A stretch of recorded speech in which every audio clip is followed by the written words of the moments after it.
Hey guys, it's Monday. On the podcast today, we've got Terry Kirkpatrick. We're talking all things farming here and growing gardens and all of that good stuff. Terry, a couple episodes ago, you gave us some advice just for first-time gardeners, first-time farmers, just some things to keep in mind. Let's kind of go back to that conversation.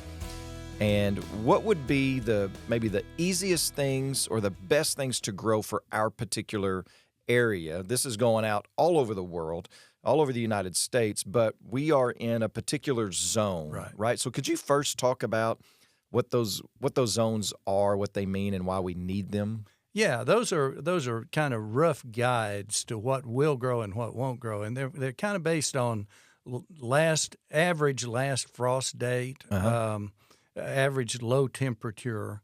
They're kind of, a real extreme example is they wouldn't recommend that you try to grow cranberries in South Louisiana. Okay. Nor would you want to try to grow citrus in Michigan. Okay. These are guidelines, what will grow in a particular area and what's not. And one of the terms that you'll see a lot of times is hardy down to 10 degrees or hardy down to 2 degrees.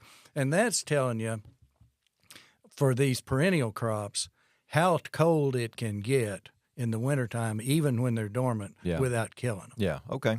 All right. So we need to pay attention to the zones that we're in. What zone are we in? I don't remember what zone we're in. I think we're in 7. 7, I think, is what it is. Yeah, okay. So for zone 7, right, what would be some of the best things, easiest things for someone like me to get going? Well, I'll tell you what, the summer vegetables that would be especially well adapted here, tomatoes are always good, peppers, any kind. Yeah. Squash. Really, basically, I've told people just kind of laughingly that in southwest Arkansas, we can grow everything but cranberries and citrus, So we've got a lot of choices because we have a really mild winter and a long summer. Yeah, so just about anything except for the citrus and the cranberries. Okay.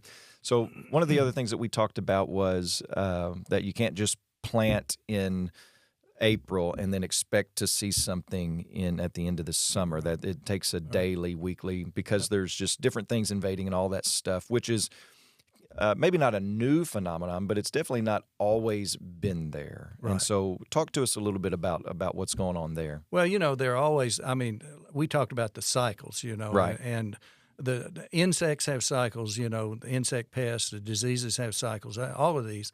And there are those that have developed with the crops, and then there are those that are introduced. Okay. And the problem today is the world is a lot smaller place than it was 75 years ago when Grandpa was farming. Right.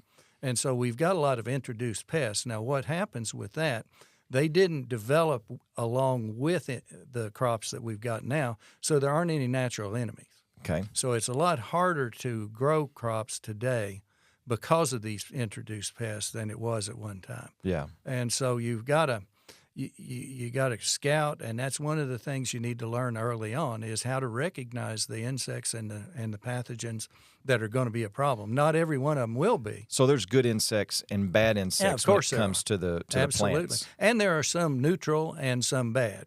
Just because you've got a worm on your tomato, does that mean that you need to run out and get the spray and spray it? No, most of the time, not at all. Yeah. But on occasion, there are a few that you need to know before they get bad, so you can intervene one way or another. Yeah, and this all goes back to Genesis chapter 3 type of stuff, where by the sweat of your brow. Absolutely, and there's more sweat of more brows happening today than there used to be. Yeah, and part of that, like we were saying, is because these things that we have introduced. There's not any natural enemies to some of this stuff that we have to be careful with. Well, and man has, part of it is there's a reality that goes along with it's easy to feed a family of 4. Yeah. The dynamics are a lot different trying to feed a population of 100,000. Yeah. And so there's a lot of monoculturing and things going on that when you read the books, well, this is not good. But when you think about the reality of not starving, then there's a reason that these are done the way they are. Right. Absolutely.